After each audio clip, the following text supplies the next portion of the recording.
love it, I love it, I love That it. was, you know, it's funny because you mentioned Peter O'Toole, but you know, in the last couple of years, it's become more, I think, more chic, probably in the last 10, 15 years, and correct me if I'm wrong, more chic, actually, probably, to be Irish. Oh. There was a time, probably when you were starting out, I'm thinking in the 50s, when being an Irish actor trying to make a living in England was very difficult. It was very rough.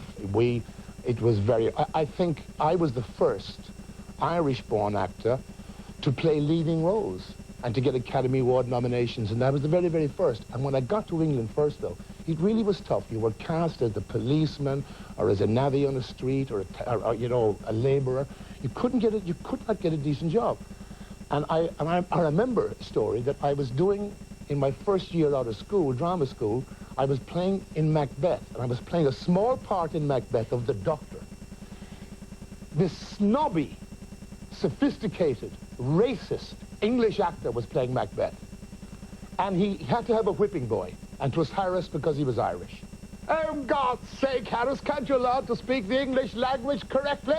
Don't you know you don't pronounce it like that? Oh, for God's sake, can't you stand with the right marker? God, I thought I hated this man. I said, I swear to I'll get you one day. So, now, you must remember I'm playing the doctor. Came the opening night, packed house, Harris is playing the doctor, and the most important scene in Macbeth is when Lady Macbeth commits suicide. And I, as the doctor, have to come on stage for my tiny little part, my only little entrance, and I have to say, and Macbeth turns and he says, "How goes the Queen?" And I have to say, "The Queen, my lord, is dead." And then he stops and he says, "She should have died hereafter."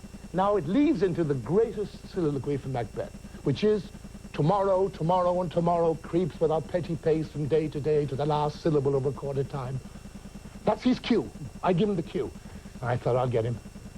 I hate him. Harris. The Queen dies. Harris comes on stage. The actor says, "How goes the Queen?" And I said, "She's fine." She's great. She's great. She's terrific. She'll be right down now in a second in a night dress. She is terrific, I said. And I stand up, I said, "She's terrific, she's grand," and I know I'm fired. "She's great, and she'll be right down now any minute, and you'll get on great together." And I got off the stage quick, and the last thing you heard me say going out the stage door was, "Taxi!" You knew I was fired. Fired. You didn't call back after that point. Oh my God! All right. How much time do we have here, Jeff? Oh, great. Because I do not want this to stop. I'll come back. Will you come back sometime? Sure. Please do come back. Sure. I'm curious. I did want to mention. It is Valentine's Day, and you have a reputation for you know, the many loves in your life. You've been married how many times? Twice. You've been married twice. Twice. Okay. Yeah. And you've had romance difficult for you? No, they threw me out. I mean, I have to. I must tell you, I am the closest friends of my two ex-wives. They were totally justified throwing me out. I mean, I was impossible. Totally impossible. Never there, never here, never home, always away somewhere. I'll tell you a funny story, actually. My first wife... I don't think you can miss. Okay, my first wife was divorcing me, right? And she had this sort of very shrewd lawyer. And my first wife is a sweetheart, and she's a sweetheart. Today she's my best mate.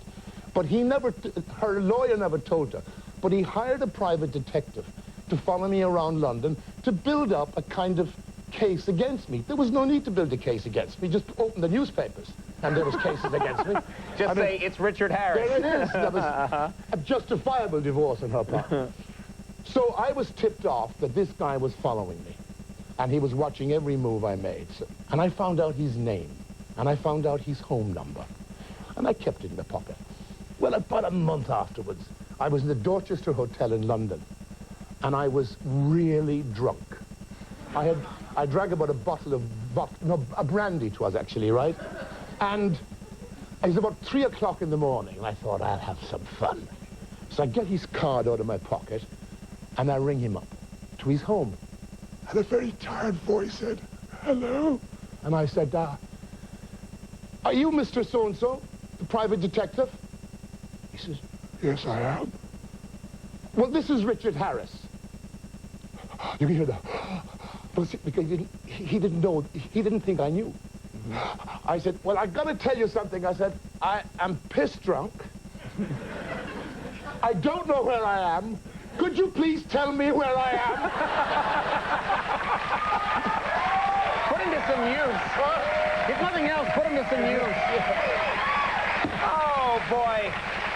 I hope, I gotta mention this, The Hunchback is, so that everyone should watch this, The Hunchback is on TNT this Sunday at 8:00 p.m.